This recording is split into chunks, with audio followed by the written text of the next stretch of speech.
وذكر فإن الذكرى تنفع المؤمنين.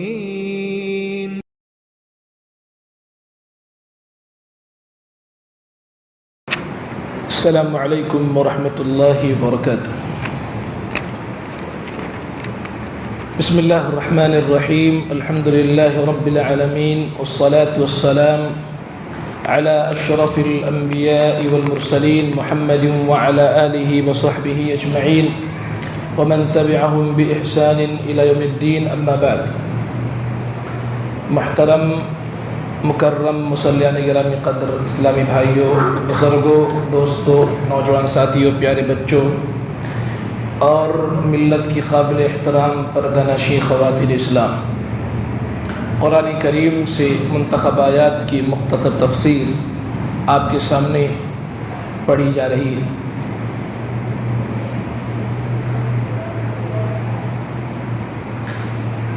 اللہ تعالیٰ نے بیان فرمایا کہ اللہ تعالیٰ برائی کے ساتھ آواز بلند کرنے کو ناپسند کرتا ہے. لا يحب اللہ الجہر بالسوء من القول.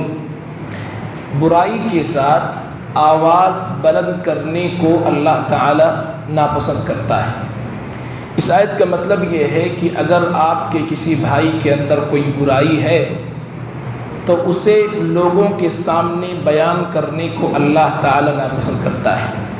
کسی کے اندر آپ کوئی کمی دیکھیں، کسی کے اندر آپ کوئی عیب دیکھیں، کسی کے اندر آپ کوئی نقص دیکھیں تو دوسروں سے بیان کرنے یا اس کی برائی کو تیز تیز آواز سے بیان کرنے کو اللہ تعالیٰ ناپسند کرتا ہے.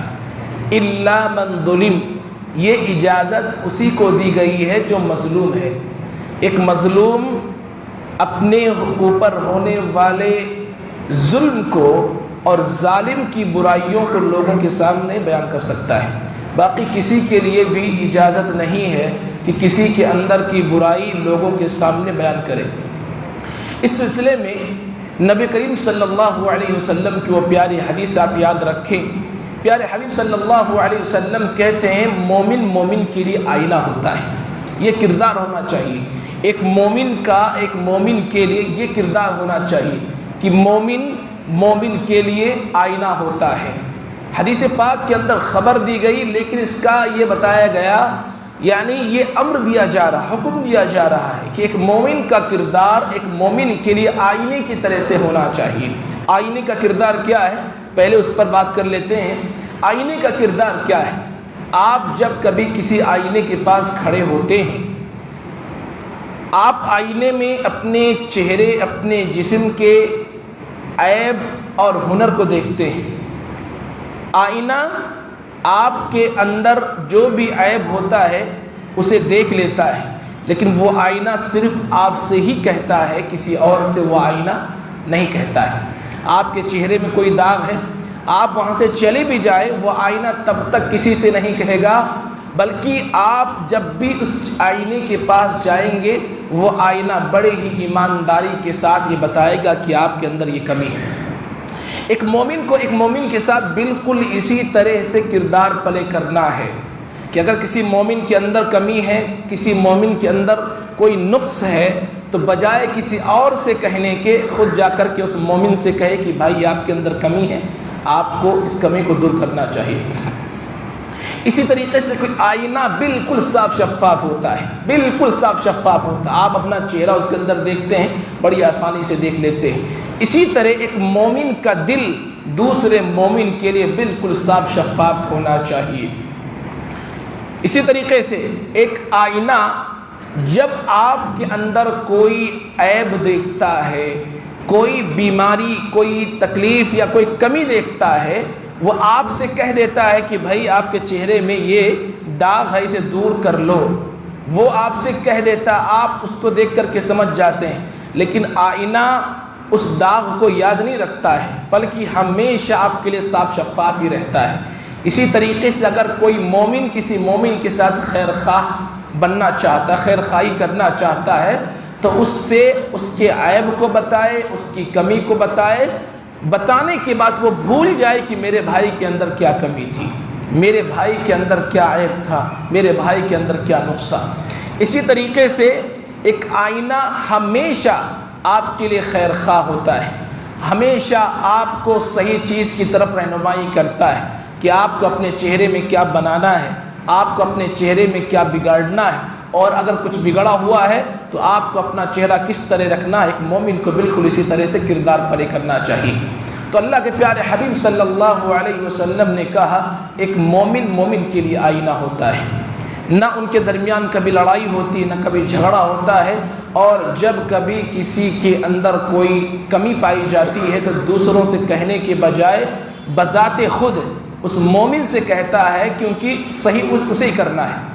کسی اور سے کہیں گے تو معاملہ خراب ہو جاتا ہے، جس کے اندر کمی ہے آپ اس سے کہیں گے تو معاملہ اچھا ہوگا، وہ آپ کو بھی اچھا سمجھے گا اور اپنی کمی کو بھی دور کرنے کی کوشش کرے گا انشاءاللہ تعالی۔ تو اللہ نے کہا لا يحب اللہ الجہر بالسوء، بری بات کو، کسی کے اندر کوئی کمی ہو تو اس کو آواز کر کے لوگوں کو بتانے کو اللہ تعالیٰ ناپسند کرتا ہے۔ الا من ظلم، مگر یہ اجازت دی گئی ہے ایک مظلوم کو کہ اگر ظالم تم پر کوئی ظلم کر رہا ہے، تم پر ظالم اپنی طاقت آزما رہا ہے، اس کی برائیاں بہت زیادہ ہیں، تو لوگوں سے بتاؤ تاکہ اس کی برائیوں سے لوگ بچ سکیں۔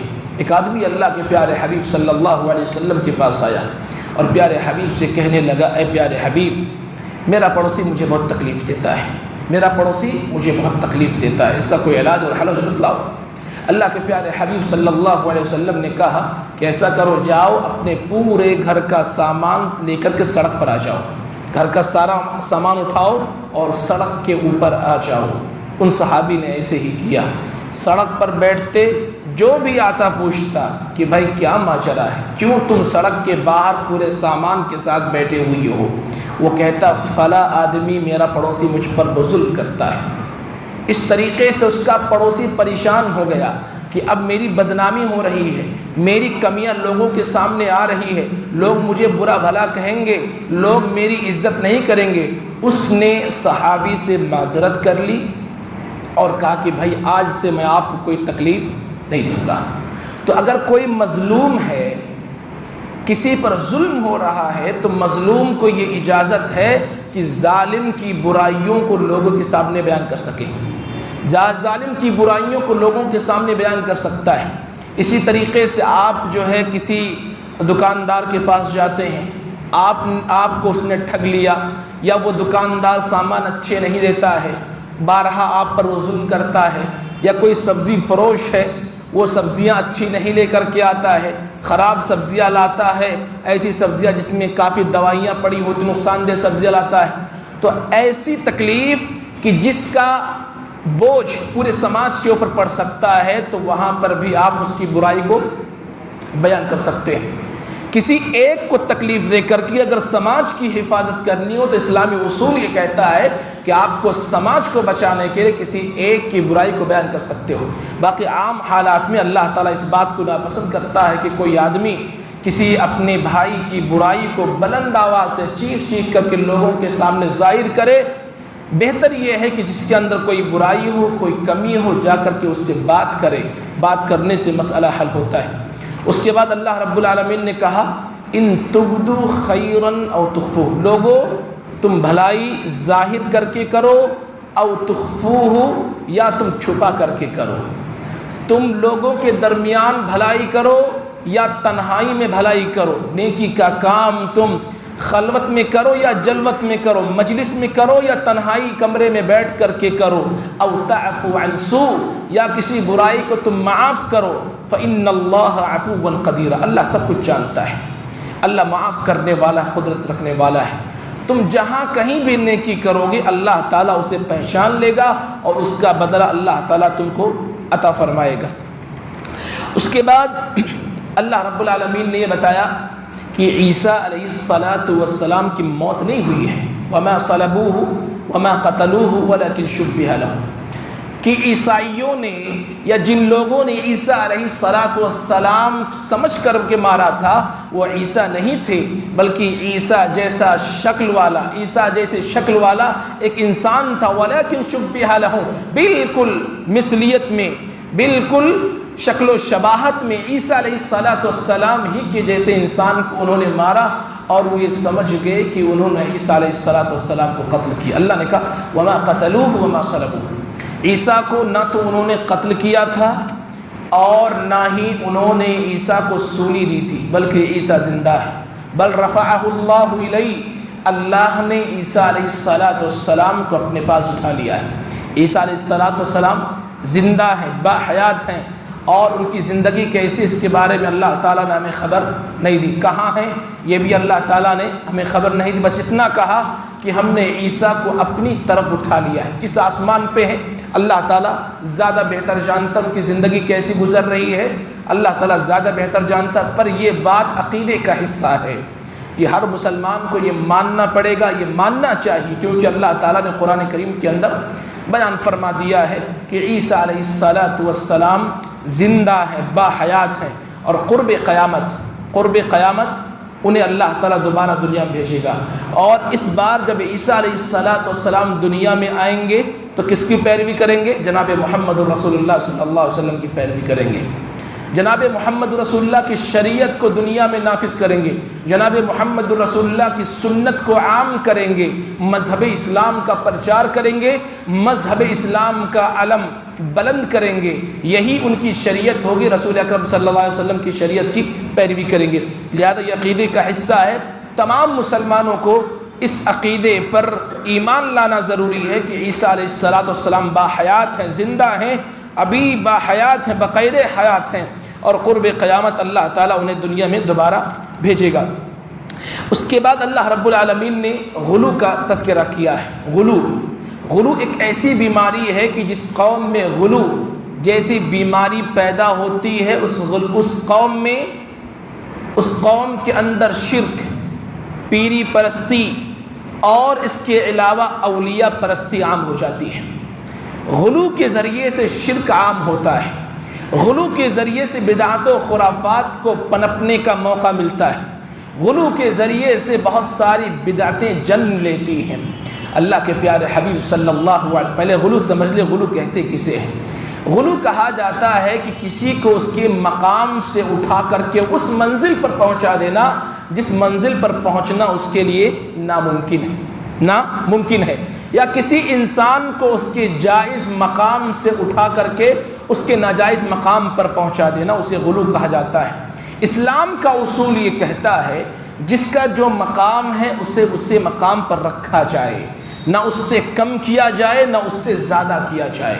مثال کے طور پر کسی اسکول کا کوئی چپراسی ہے، اسے اٹھا کر کے پرنسپل کی کرسی پر بٹھا دینا یہ غلو کہلاتا ہے، اور اسلام کے اندر حرام ہے، اسے ظلم بھی کہتے ہیں۔ یہی معاملہ غلو کا ہے۔ جس بھی امت اور قوم کے اندر یہ بیماری عام ہوئی، اس قوم اور اس امت کے اندر شرک اور بت پرستی کے دروازے کھولے گئے۔ یہود و نصارہ کی یہ برائی عام تھی، یہ بیماری عام تھی، اسی لیے اللہ کے پیارے حبیب صلی اللہ علیہ وسلم نے کہا ایاکم والغلو، لوگوں غلو سے بچو، فإن الغلو اہلک من کان قبلکم، اس غلو نے تم سے پہلے امتوں کو تباہ و برباد کر کے رکھ دیا ہے۔ یہودیوں نے اپنے انبیاء کے بارے میں غلو کیا اور یہ کہہ دیا وقالت الیہود عزیر ابن اللہ، یہودیوں نے کہا کہ عزیر علیہ السلام یہ اللہ کے بیٹے ہیں، گویا کہ ایک انسان کو الوہیت کے منصب پر بٹھا دیا، یہ غلو ہے۔ یہودی کہتے تھے عزیر علیہ السلام یہ اللہ کے بیٹے ہیں، قرآن کریم شہادت دیتا ہے۔ اور عیسائیوں نے بھی وہی غلطی کی، وقالت النصارى المسیح ابن اللہ، نصرانیوں نے کہا، عیسائیوں نے کہا کہ عیسیٰ علیہ السلام اللہ کے بیٹے ہیں۔ یہ غلو کی جو بیماری یہود و نصارہ کے ہاں پائی جاتی تھی، اس امت کے ایک طبقے نے اس بیماری کو اڈاپٹ کر لیا ہے۔ اس امت کے طبقے کے اندر وہ بیماری پائی جاتی، بلکہ 2 قدم آگے نکل گئے ہیں۔ انہوں نے تو یہ کہا تھا کہ عزیر اللہ کے بیٹے ہیں اور عیسیٰ اللہ کے بیٹے ہیں، اس امت کے ایک طبقے نے ان کی تقلید کرتے ہوئے ان کے روش پر چلتے ہوئے 2 قدم اور آگے بڑھ گئے۔ کیا کہا؟ وہی جو مستوی عرش تھا خدا ہو کر، وہی جو مستوی عرش تھا خدا ہو کر اتر پڑا ہے مدینے میں مصطفیٰ بن کر۔ تو اللہ تعالیٰ کی صفات کو منسوب کر کے جناب محمد رسول اللہ صلی اللہ علیہ وسلم کو عالم الغیب بنا دیا، جناب محمد رسول اللہ کو علم غیب کا دعویٰ کر دیا کہ جناب محمد رسول اللہ کو بے علم غیب ہے۔ آپ مختار کل ہیں، آپ مختار کل ہیں۔ اس شعر کے ذریعے سے شاعر نے کیا پیغام دینے کی کوشش کی؟ وہ جو در اصل عرش پر رب مستوی تھا وہ مصطفیٰ بن کر کے مدینے میں پیدا ہوا ہے، مصطفیٰ بن کر کے مدینے میں پیدا ہوا ہے۔ تو یہ غلو کی بیماری جس طریقے یہودیوں کے یہاں پائی جاتی تھی، نصرانیوں کے یہاں پائی جاتی تھی، اس سے کہیں زیادہ اس امت کے طبقے نے اپنے اندر اس بیماری کو پیدا کر لیا ہے۔ نبی تو نبی رہے، انہوں نے اپنے اولیاء کو بھی اللہ تعالیٰ کے پاس پہنچا دیا، اپنی اولیاء کی خبروں کو سجدہ کرنا شروع کر دیا، اور اپنے اولیاء کو نہ جانے کون کون سا مقام دے بیٹھے۔ وہاں عبد القادر جیلانی رحمۃ اللہ علیہ کے بارے میں اور نہ جانے کس کس ولی کے بارے میں ان کا عقیدہ خراب ہوا۔ انہوں نے اپنے ولیوں کو، اپنے پیروں کو وہ مقام دیا جس مقام کو ایک پیغمبر بھی نہ پہنچ سکتا ہو۔ تو یہ غلو یہودیوں کے یہاں پائی جاتی تھی، نصرانیوں کے یہاں پائی جاتی ہے، اس امت کے اندر بھی پائی جاتی ہے۔ لہذا اللہ تعالیٰ نے کہا کہ غلو سے لوگوں بچتے رہو، جس کا جو جائز مقام ہے۔ ایک عالم ایک انسان ہوتا ہے، ایک ولی ایک انسان ہی ہوتا ہے، اس کو انسان کے مقام پر رہنے دو۔ اور لوگوں نے یہ بھی کہا کہ رسول اکرم صلی اللہ علیہ وسلم نور من نور اللہ، اللہ کے نور ہیں، یا آپ انسانوں میں سے نہیں ہیں۔ یہ بھی غلو کی ایک شکل ہے، ایک مثال ہے جس امت کے ایک طبقے کے یہاں پائی جاتی ہے۔ اللہ تعالیٰ نے جس کو جو مقام دیا ہے اسے اس کے مقام پر رہنے دیا جائے، نہ اس سے کم کیا جائے نہ اس سے زیادہ کیا جائے۔ یہی اہل سنت والجماعت کا عقیدہ ہے، اور یہی اللہ تعالیٰ کا بنایا ہوا اصول ہے۔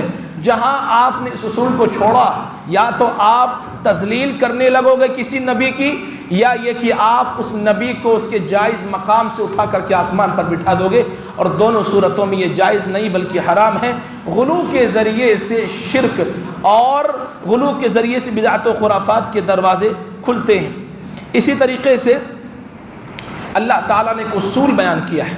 اصول کیا ہے؟ اللہ نے کہا وَلَا يَجْرِمَنَّكُمْ شَنَآنُ قَوْمٍ أَن صَدُّوكُمْ عَنِ الْمَسْجِدِ الْحَرَامِ، کہ کسی قوم کی دشمنی تمہیں اس بات پر آمادہ نہ کرے کہ تم ظلم کر بیٹھے ہو۔ اسلام نے منع کیا ہوا ہے۔ اگر آپ کا کوئی دشمن بھی ہے تو اسلام کہتا ہے دشمن ہوا تو کیا ہوا، تمہارے لیے جائز نہیں ہے کہ تم اپنے دشمن پر ظلم کر بیٹھو۔ ظلم کسی بھی صورت میں ایک مسلمان کے لیے جائز نہیں ہے۔ غیر مسلموں کی اگر بات کریں، قرآن کریم کی روح سے اگر ہم دیکھیں، غیر مسلم 2 طریقے پائے جاتے ہیں۔ غیر مسلم 2 طریقے، ایک وہ غیر مسلم جو آپ کے لیے بھلا سوچتا ہے، جو سماج کے اندر امن چاہتا ہے، جو نہ اسلام کو تکلیف دینا چاہتا نہ مسلمانوں کو تکلیف دینا چاہتا ہے، بلکہ وہ انصاف کے ساتھ کھڑا رہتا ہے۔ ایسے غیر مسلم کے ساتھ ہمارا کیا رویہ ہونا چاہیے؟ قرآن کریم اس کی طرف اشارہ کرتا ہے، لا ينهاكم الله عن الذين لم يقاتلوكم في الدين ولم يخرجوكم من دياركم ان تبروهم وتقسطوا اليهم، کہ لوگوں جو غیر مسلم اچھے ہیں، جن کا اخلاق اچھا ہے، جن کا ایمان اچھا ہے، یعنی ایماندار ہیں، وہ بے ایمان نہیں ہیں، تمہیں تکلیف نہیں دیتے، تمہارے دین میں کسی طرح کی کوئی سازش نہیں کرتے، ایسے اچھے غیر مسلموں کے ساتھ اپنے تعلقات بڑھاؤ، ان کے ساتھ بھلائی کرو، ان کے ساتھ بھلائی کرو۔ یہ تو رہی ایک کیٹیگری کی۔ دوسری کیٹیگری ان غیر مسلموں کی ہے جو اسلام کے خلاف سازشیں کرتے ہیں، مسلمانوں کو پریشان کرتے ہیں، اسلام کے بارے میں غلط باتیں پھیلاتے ہیں، اسلام پر بے جا اعتراض کرتے ہیں، مسلمانوں پر الزام لگاتے ہیں، اسلام کو بدنام کرنے کی کوشش کرتے ہیں۔ ایسے غیر مسلموں کے ساتھ کیا کرنا ہے؟ ایسے غیر مسلموں کے ساتھ اللہ نے کہا انما ینہاکم اللہ عن الذین قاتلوکم فی الدین واخرجوکم من دیارکم، اللہ نے کہا، اللہ نے منع کیا ان کے ساتھ بلائی نہیں کرنا ہے۔ جو آپ کا دشمن ہو، جو آپ کے ساتھ ظلم کرتا ہو، جو آپ کے ساتھ ناانصافی کرتا ہو، آپ کے دین کے خلاف پروپیگنڈے کرتا ہو، ان کے ساتھ بھلائی نہیں کرنا ہے۔ پھر کیا کرنا ہے؟ کیا ہم بھی ان کے غلط ان کی غلط زبان کا دفاع ہم غلط انداز میں کریں گے؟ نہیں، اللہ نے کہا نہیں، وَلَا يَجْرِمَنَّكُمْ شَنَآنُ قَوْمٍ أَن صَدُّوكُمْ، کسی قوم کی دشمنی تمہیں اس بات پر نہ ابھارے کہ تم ان کے ساتھ ظلم کر بیٹھو۔ نہیں، پھر کیا کرنا ہے؟ پھر کام یہ کرنا ہے تعاونوا علی البر والتقوی، ان غیر مسلم کے ساتھ کیا کرنا ہے؟ تعاونوا علی البر والتقوی، اچھے اچھے کاموں میں ان کا ساتھ لینا ہے اور ان کا ساتھ دینا ہے، اچھے اچھے کاموں میں ان کا ساتھ لینا ہے اور ان کا ساتھ دینا ہے۔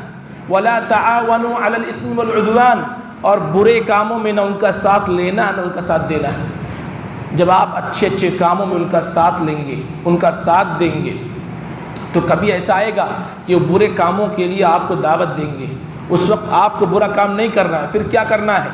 وہ آپ کو گالی دیں گے، آپ کو برا گلا کہیں گے، ادفع باللتی ہی احسن، تو آپ کو گالی کا جواب گالی سے نہیں دینا ہے، آپ کو پتھر کا جواب پتھر سے نہیں دینا ہے، آپ کو اپنے اخلاق سے ان کو دعوت دینی ہے۔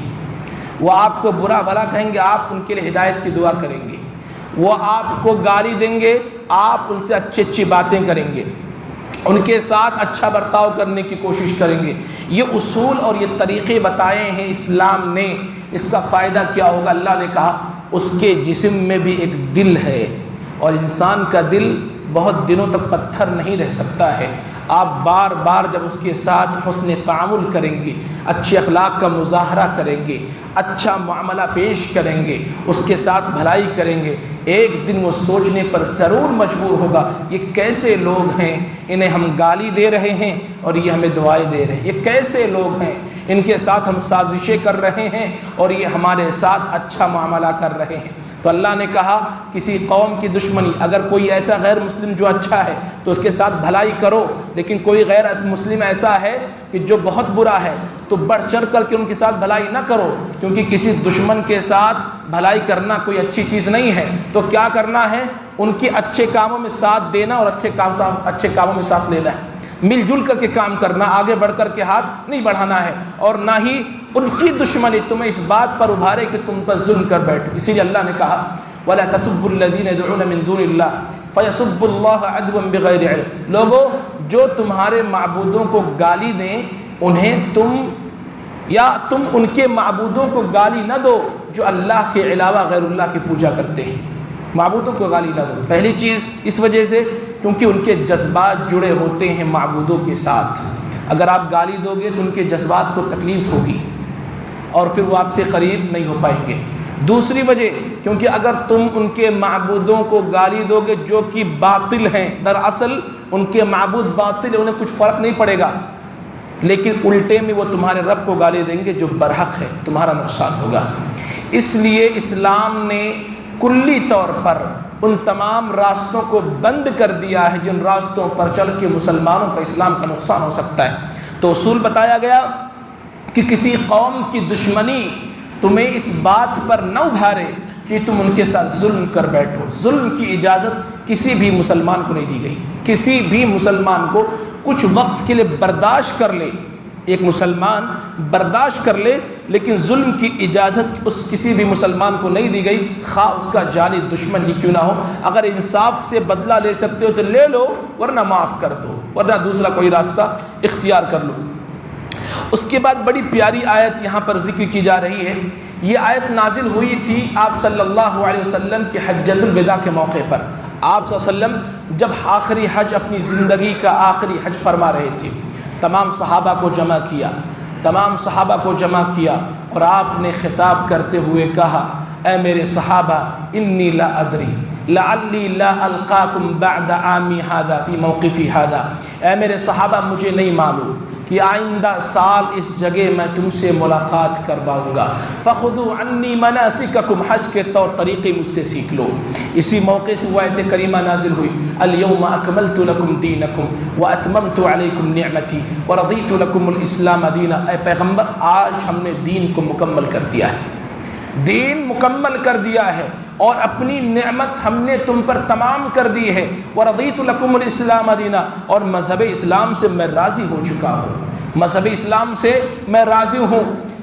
نبی کریم صلی اللہ علیہ وسلم کی زندگی میں آیت کریمہ نازل ہوئی، جو اس بات کی طرف اشارہ تھی کہ دین مکمل ہو چکا، دین کے اندر کسی چیز کی گنجائش نہیں ہے۔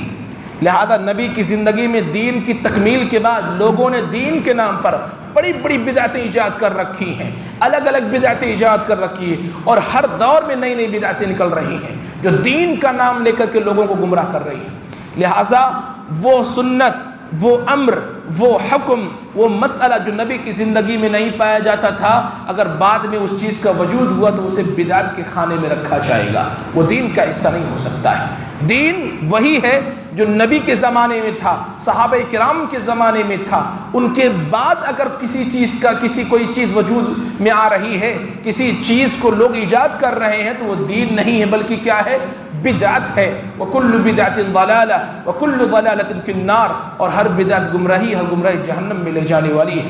لہذا جو لوگ یہ دعویٰ کریں آپ کے سامنے کہ یہ چیز دین کا حصہ ہے، یہ چیز دین کا حصہ ہے، ان سے دلیل مانگو کہ واقعی دین کا حصہ، تو دلیل دکھاؤ، کیونکہ دین میں کوئی بھی ایسی چیز نہیں جس کی دلیل نہ ہو، اگر وہ چیز ثابت ہے۔ اگر وہ چیز ثابت ہے تو اس کی دلیل کہیں نہ کہیں ضرور موجود ہے، اگر دلیل نہیں ہے تو دین کا حصہ۔ یہ اصول اللہ تعالیٰ نے دیا، ہاتوا برہانکم ان کنتم صادقین۔ کوئی بھی انسان دنیا کا کوئی ایسی چیز کا دعویٰ کرے کہ دین کا حصہ آپ کو لگے کہ بھئی یہ دین میں تو موجود نہیں ہے، اسلام نے کہا یہ اصول لے کر کے جاؤ، ہاتوا برہانکم، کہہ دو اگر تم سچے ہو تو دلیل دکھاؤ۔ دلیل اگر ہے، اور دلیل کون سی؟ قرآن کریم کی اور جناب محمد رسول اللہ صلی اللہ علیہ وسلم کی ثابت شدہ حدیث کی، قرآن کریم کی اور آپ کی ان حدیثوں کی جو حدیثیں ثابت، ورنہ حدیثیں بہت ہے، لوگوں نے قرآن کے لیے، قرآن کریم کو پھیلانے کے لیے حدیثیں گڑھی، لوگوں نے حدیث کو پھیلانے کے لیے حدیثیں گڑھی، تو حدیثیں بھی گڑھی گئی ہیں۔ اسی لیے کہتے ہیں کہ علماء سے اپنا ربط مضبوط رکھو کہ کب کیسے کون آپ کو دین کے نام پر گمراہ کر دے، آپ کو بھی اندازہ نہ ہو سکے گا۔ اللہ تعالیٰ ہمیں ان باتوں کو سمجھنے اور ان باتوں کو اپنے ذہن و دماغ میں محفوظ رکھنے کی توفیق عطا فرمائے۔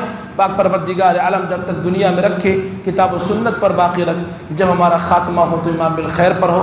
صلی اللہ علی خیر خلق محمد وعلی آلہ وصحبہ اجمعین برحمتک یا ارحم الراحمین۔ السلام علیکم ورحمۃ اللہ وبرکاتہ۔